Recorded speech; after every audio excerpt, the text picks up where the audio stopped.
Exhaustion gripped my body, threatening to pull me to the ground. I stepped through the doorway and into my bedroom. As I made my way slowly across the room, the floorboards groaned under my feet like they always did. That decrepit house never seemed to stop making noises. I laid down in bed, too worn out by the events of the night to take my clothes off. I was almost asleep when I heard them. Whispers coming up through the vents. The house was haunted, that much was clear. I couldn't remember when it started, but I felt like I had been living that nightmare my whole life. Rest always seemed just outside my grasp, and no matter how often I experienced the repetitive nature of the haunting, the terror never lessened. I lay there with my eyes open, listening to whispers yet again. I tried like always to decipher some secret message in the sounds, to understand the words they were saying, but yet again, I couldn't. The vents connected directly to the ancient furnace in the basement, and the whispers were muddled as they traveled from the underground up to the second floor of the house.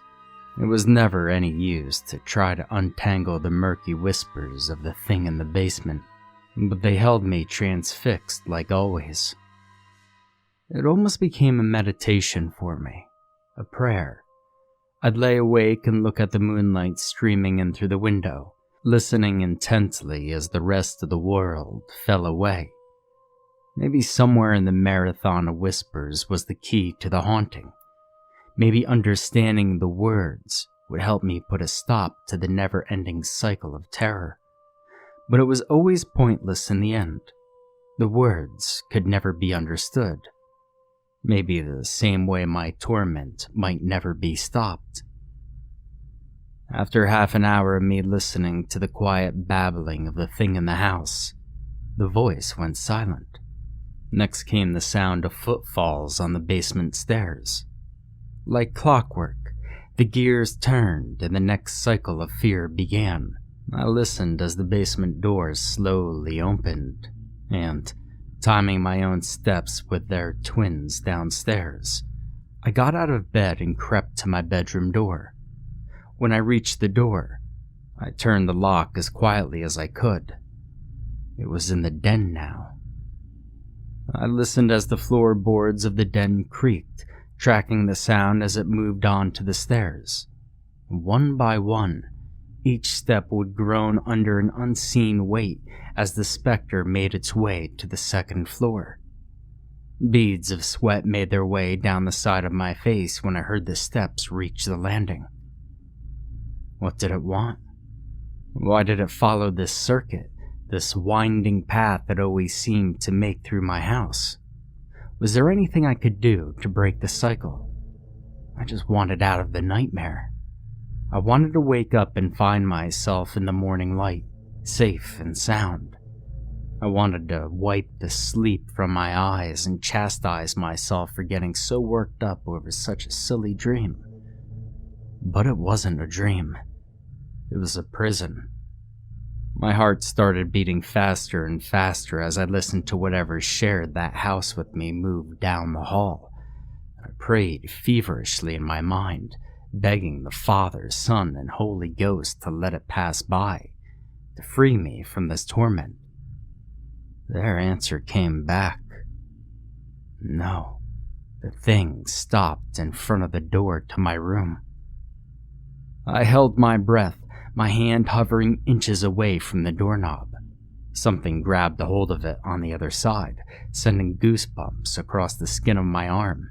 The hairs on the back of my neck stood at attention as I fought to keep my composure. The only thing separating me from my worst nightmare was the lock on that ancient door. The doorknob slowly turned to the left, then to the right, the locking mechanism keeping it from finishing its rotation and letting that thing in my room.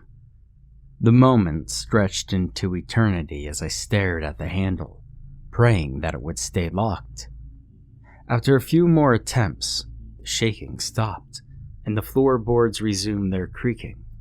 following the specter as it went further down the hallway toward my office. I finally let out a long, slow breath and wiped sweat mixed with tears from my eyes. What came next? The thing would linger in my office for a few moments, doing who knows what. That would be my chance. My thoughts turned to the rosary on the mantel in the den. My prayers to the Holy Trinity seemed to be met with indifference, but maybe Mother Mary would hear my cries. Even if she didn't, I knew that the cross on the rosary would bring me some comfort, if not protection. I needed something to hold on to, some reminder of the light to carry me through the darkness. The morning seemed so far away. With my mind made up, I worked up the will to undo the lock. Trembling, I grabbed the handle and slowly opened the door to the dark hallway. I could hear rustling in the office to the right, so I turned and moved as quietly as possible, wincing with every step at how much noise I was making. It took forever to reach the bottom of the staircase, each step seemingly louder than the last. I almost tripped at the bottom, but I caught myself. I couldn't hear anything in the office anymore, but I never looked back to check. I hadn't seen the source of the haunting yet, and I had no intentions of starting then. I crept into the den and felt a small burst of peace as the painting of Mother Mary on the mantel came into view. Moonlight washed over her face, making her glow faintly in the darkness. That room felt different from the rest of the house. Mary's visage, keeping watch, gave it an air of safety, of hominess. I felt warmth radiating out of her small smile, and a part of me believed I might see the end of the night. A wave of exhaustion suddenly overtook the peace I was feeling, causing me to sway dangerously. I took a seat on the couch for just a second, and looked up at the Blessed Mother, a silent prayer falling out of my lips. The moment of tranquility was cut short by the sound of movement on the floor above me. The office had resumed its creaking, and I could hear it moving toward the hall again, toward my room. I pulled myself out of my stupor and tiptoed up to the mantel. My rosary sat in a loose pile at the base of the painting's frame, also bathed in moonlight. I picked it up and was surprised to find that it was warm, as if Mary herself had been holding it for me. The familiar feeling of the beads in my hand brought me another small moment of peace and safety. I crossed myself at the rosary and started reciting the Apostles' Creed, but the noise from upstairs kept me from focusing on it. I gave up on it before I finished the first half. I couldn't do it with all that noise from upstairs, and not in such an open space. I needed a quiet place to call out to the mother, but where?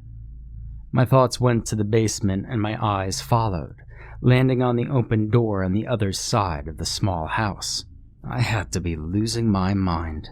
Why would I want to go back down there, especially when that was where the haunt always seemed to start?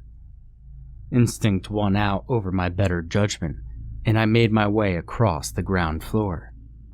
The presence seemed to make its home down there, so maybe praying in the place where it was strongest would ward it off or help it find peace. It was probably a foolish idea, but it was worth another try. I arrived at the basement door and forced myself across the threshold before I could chicken out. The sudden cold almost knocked the wind out of me as I made my slow descent underground. That old furnace never worked well, but this was absurd. The basement stairs groaned under my weight, and I cursed that old house. There was no way to move around without waking the dead. I finally made it to the bottom of the stairs and felt the cold concrete under my bare feet. I clenched the rosary in my right hand and settled down in the far corner of the space, next to the furnace. The pilot light was on, but almost no warmth was coming from the heater. If this night ever ended, I would need to call someone to have it fixed. And there, in the darkness, sitting with my knees to my chest. I crossed myself and began the Apostles' Creed. I poured myself into the prayers, reciting each prayer as if it were my first while I made my way through the rosary. I moved on to the second bead and said the Our Father before saying Hail Marys for faith, hope, and charity, doing an extra one for hope. By the time I got to the Glory Be, I could feel some tension leaving my body. Exhaustion threatened to overtake me again, but I hugged myself closer to the meager warmth of the furnace and pressed on. I made my way through all 20 mysteries, earnestly focusing on each one while pleading with Mother Mary to bring her presence into my home. I needed her. After almost a half an hour of fervent prayer, I finished the rosary.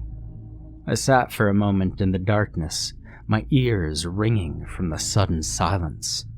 I closed my eyes and listened for any signs of activity in the house, but heard nothing.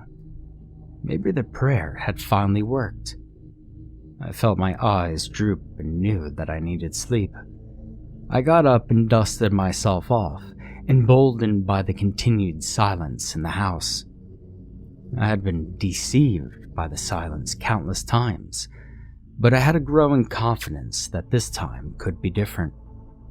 I crossed through the basement and slowly began walking upstairs, listening through the darkness for any sign of movement. Hearing nothing, I slowly pushed open the door and stepped onto the main floor. I shuffled slowly across the house, still listening for any sounds. Every few steps, I thought I could hear something on the floor above me, but it was impossible to tell over the noise of the floorboards under my own feet. I walked into the den and looked again at the image of Mother Mary, still beautifully glowing in the moonlight. I made my way to the mantel and returned the rosary to its place at the base of the painting. Now that I was reassuredly sure it was safe to do so, I crept over to the stairs and began the trek back to my room. Each step felt like a mountain I had to climb, and my exhaustion slowed my movement to a glacial pace. I eventually made it to the top of the stairs, and then crept slowly across the hallway, as if moving quickly might reawaken whatever had fallen dormant. When I got to my door, I found it shut. Slowly, I reached out and took hold of the handle and turned it slowly to the right, and then to the left. It was locked. I quietly tried to open it a few more times before giving up. I stopped to listen, and in the silence, I found myself filled with a quiet resolve. There's something in there. I didn't know whether the resolve was fueled by exhaustion or by Mary's guidance, but either way, I had to find out. I had to open that door, to finally face whatever it was. I was at a loss for a moment about what to do when I remembered the skeleton key. Turning to my left, I tiptoed away from my room and toward the office where I kept it.